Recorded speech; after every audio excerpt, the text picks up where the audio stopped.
मुख्यमंत्री आंकड़े बता रहे थे सदन में, या तो बायकॉट कर रखा होता समाजवादी पार्टी ने, उस समय सब बैठे हुए थे और किसी ने एक बार नहीं कहा कि मामला कोर्ट में लंबित है, किसी ने एक बार नहीं कहा ये आंकड़े सही नहीं है, या वो कह रहे हैं कि आंकड़े सही है तो फिर अब आप धरने वालों के साथ क्यों सरकार पे हमला बोल रहे हैं? किसी ने सदन के पटल पे ना हंगामा हो रहा था, मैंने स्पेशली आज ये वक्तव्य निकलवाया और सदन में बोला गया बात झूठ तो होगी नहीं।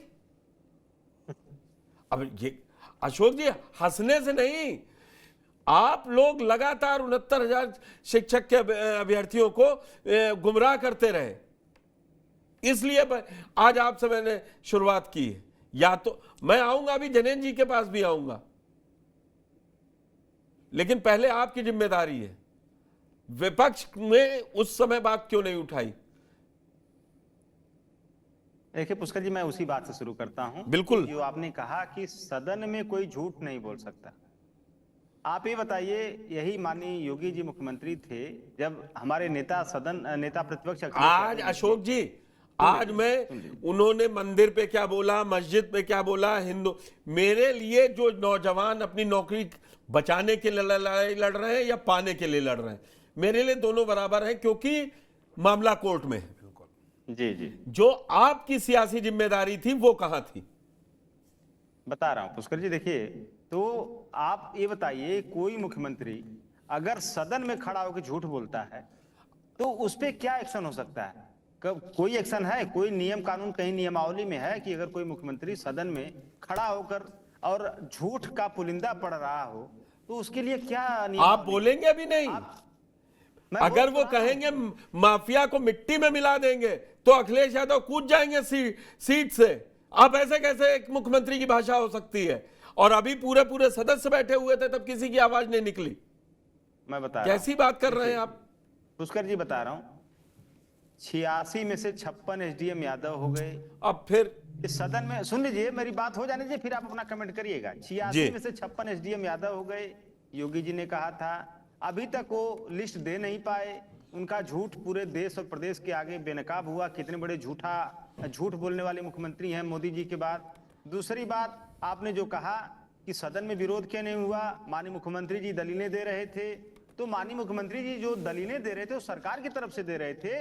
ये मुझे लगता है कि ये दलील उनको हाई कोर्ट में देनी चाहिए थी, जहां पे उनके सरकार के खिलाफ फैसला आया था। उस समय इनकी सरकार की दलीलें कहां चली गई थी? हाई कोर्ट ने माना ना कि उसमें 69,000 में लूट हुई है, तो ये दलीलें मुख्यमंत्री जी को और अपनी सरकार के अधिकारियों को वहां दिलवाना चाहिए था, जो जस्टिफिकेशन मुख्यमंत्री जी दे रहे थे सदन में खड़ा होकर के। और तीसरी बात, जब ये कहते हैं सबका साथ सबका विकास, सनातन एकता, हिंदू एकता, तो उस भाषा में एक धूर्तता छुपी रहती, कनिंगनेस। अब ये सुनिए, देखिए मैंने सवाल पूछा, कम से कम एक विरोध तो निकल जाता।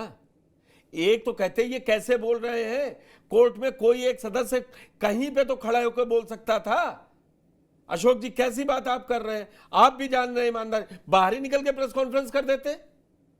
नहीं तो एक दो बार बोला गया क्या पुष्कर जी? ये सबसे लास्ट जब सुप्रीम कोर्ट में चल रहा है मसला, सुप्रीम कोर्ट में मसला चल रहा है, तब समाजवादी पार्टी, अब मैं अभी अभ्यर्थियों के पास जाऊंगा, पहले जैनेंद्र जी से और सवाल ले लूं।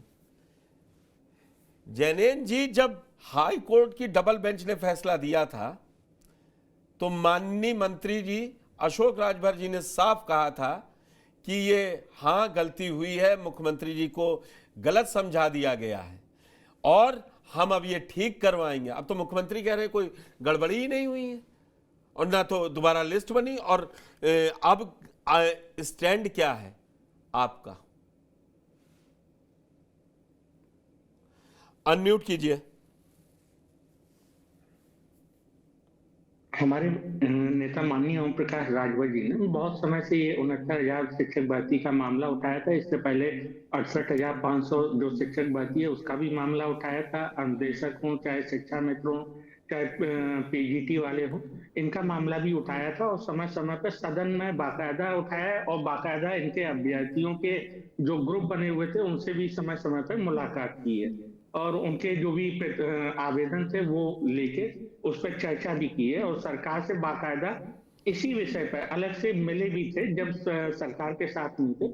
मैं यहाँ पे एक चीज स्पष्ट करना चाहूंगा कि जो मुख्यमंत्री जी ने राज्यसभा में विधानसभा में माफ करिएगा आंकड़े दिए, वो बिल्कुल अपनी जगह जायज हैं, लेकिन यहाँ पे एक चीज देखनी होगी हमें कि जो उन्होंने आंकड़े दिए उसमें मतलब कहीं ना कहीं ये बात जो नहीं बताई गई थी बाद में, वो मतलब जो क्रीमी लेयर वाला फार्मूला था, तो वहां पे थोड़ा सा गड़बड़ हुई, और उसको दूर करने बोल के लिए नहीं अगर पाए आपको राजभर याद साहब, होगा- राजभर साहब बोल नहीं पाए।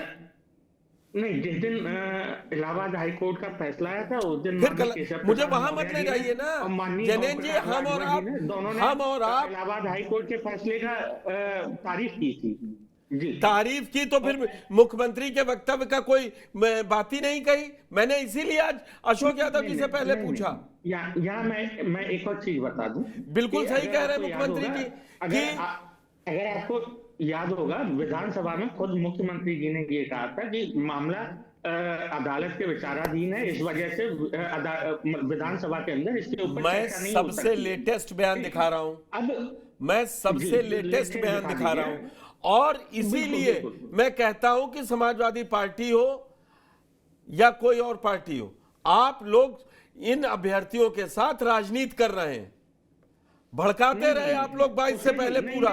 ना ना ना जैनेन जी, आपको भी मैं उतना ही दोषी मानते हुए या आरोपी बनाते हुए सवाल पूछूंगा। फिर क्यों कह रहे थे डबल बेंच का आदेश आने के बाद? मैं दोनों चीजें स्पष्ट कर दूं कि पहले जो पूर्व में भी हुआ था उसमें ये बताया गया था 5844 पदों पे गड़बड़ी हुई थी।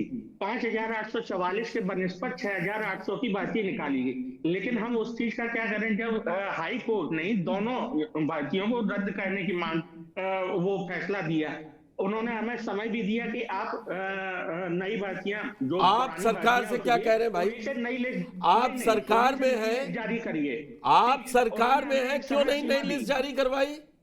आप सरकार में हैं, नई लिस्ट क्यों नहीं जारी करवाई?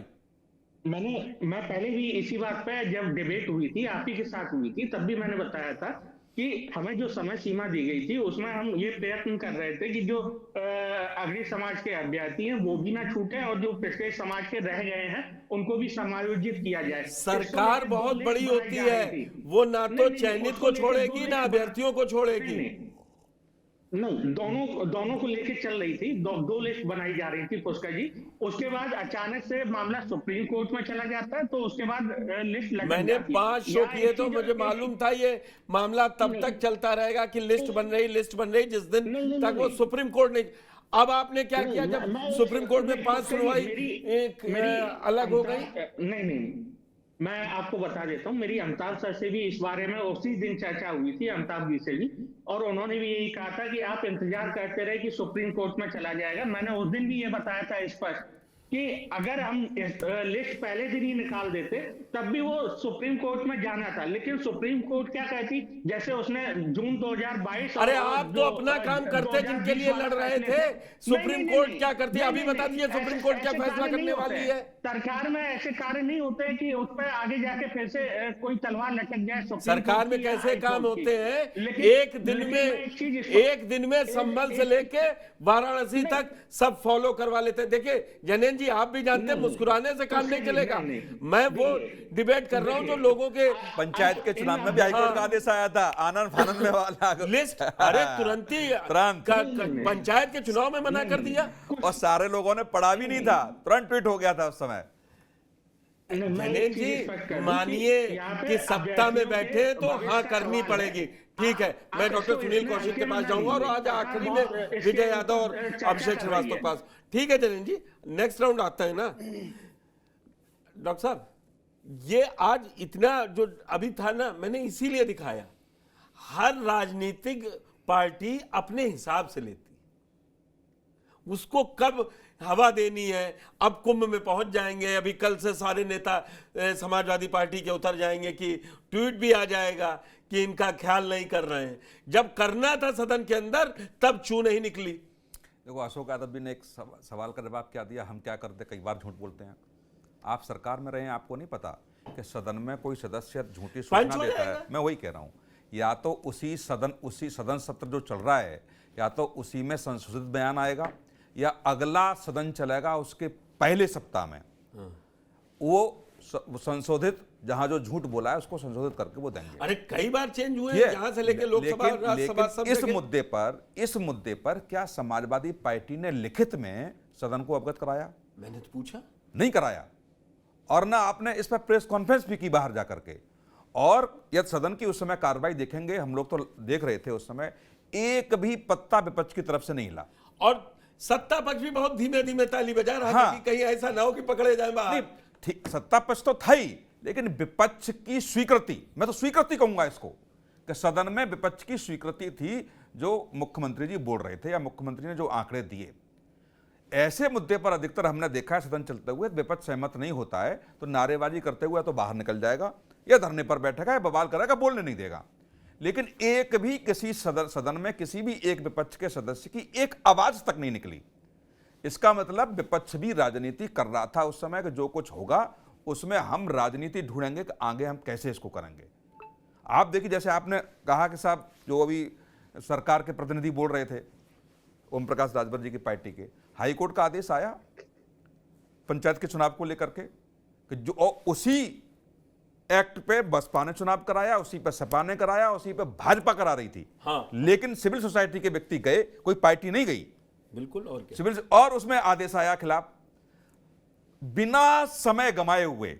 मुझे लगता है जैसे ही आदेश आता है, किसी ने पढ़ा भी नहीं पूरा, मैन जो लाइन पढ़ी उस पर कहा कि नहीं, हम उसी हाईकोर्ट जैसा कहेगा उसी के हिसाब से हम कराएंगे।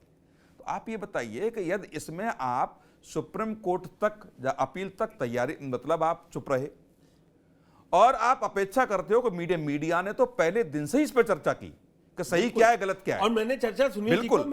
अरे मैंने सारे चैनलों पे कम से कम 100 डिबेट की होंगी इस मुद्दे पर, विभिन्न चैनलों पर मिलाकर के देखा जाए तो। लेकिन समाजवादी पार्टी का उस समय का रवैया मुझे लगता है सरकार के साथ जैसा महसूस हो रहा था।